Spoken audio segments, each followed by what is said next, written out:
கர்த்தர் உங்களை இன்று பார்த்து கொண்டிருக்கிறார். உங்கள் கண்ணீர் ஒன்றையும் அவர் வீணாக்கவில்லை.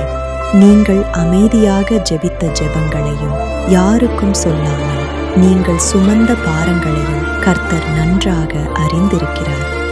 இன்று கர்த்தர் உங்களுக்கு சொல்லுகிறார், பயப்படாதே, நான் உன்னோடு இருக்கிறேன். ஏசாயா 41:10.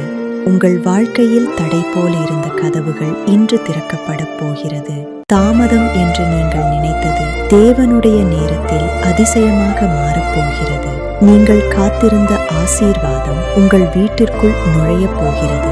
உங்கள் கைகள் வெறுமையாக இல்லை. கர்த்தர் உங்கள் கைகளை நிரப்பப் போகிறார். கர்த்தர் உன்னை ஆசீர்வதித்து காக்கட்டும். கர்த்தர் தமது முகத்தை உன்மேல் பிரகாசிக்கச் செய்து உனக்கு கிருபை செய்யட்டும்.